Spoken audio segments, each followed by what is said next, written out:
ముఖ్యమంత్రి రేవంత్ రెడ్డి అధ్యక్షతన శుక్రవారం సాయంత్రం 4 గంటలకు సచివాలయంలో రాష్ట్ర మంత్రివర్గం సమావేశమై వ్యవసాయ రుణమాఫీకి సంబంధించిన విధి విధానాలు, మార్గదర్శకాలపై చర్చించి ఖరారు చేయనుంది.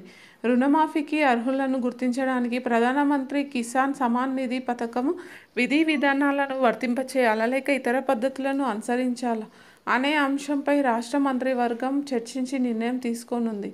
పీఎం కిసాన్ పథకం కింద కేంద్ర ప్రభుత్వం దేశంలో అర్హులైన రైతులందరికీ ఏటా 6,000 రూపాయల ఆర్థిక సాయం అందిస్తుంది. మంత్రులు, ఎమ్మెల్యేలు, ఎమ్మెల్సీలు, మేయర్లు, జెడ్పీ చైర్మన్లు, రాజ్యాంగబద్ధమైన పదవుల్లో ఉన్నవారు, కేంద్ర రాష్ట్ర ఉద్యోగులు, అధిక ఆదాయం ఉండి ఐటీ పన్ను చెల్లించే వారిని ఈ పథకం నుంచి మినహాయించింది.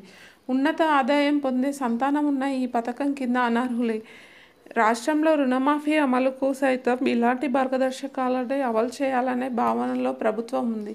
ప్రభుత్వ సహాయం పొందడానికి అర్హులైన రైతులెవరూ నష్టపోకుండా మార్గదర్శకాలను మంత్రివర్గం ఖరారు చేస్తుందని ప్రభుత్వ వర్గాలు తెలిపాయి. ఆగస్టు 15లోగా రుణమాఫీ అమలు చేస్తామని ఇప్పటికే సీఎం హామీ ఇచ్చారు. రుణమాఫీకి అర్హులైన రైతులెవరు? ప్రభుత్వ సహాయం అవసరమున్న రైతులను ఏ ప్రాతిపదికన గుర్తించి రుణమాఫీ వర్తింపచేయాలి? ఇతర రాష్ట్రాల్లో రుణమాఫీకి అమలు చేసిన మార్గదర్శకాలు ఏమిటి? వంటి అంశాలపై మంత్రివర్గం చర్చించనుంది.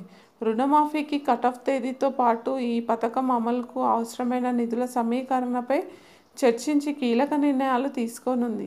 మంత్రివర్గ సమావేశంలో ప్రధానంగా రుణమాఫీపైనే చర్చ జరుగుతుందని, ఎజెండాలో ఇతర అంశాలు లేవని ప్రభుత్వ వర్గాలు తెలిపాయి.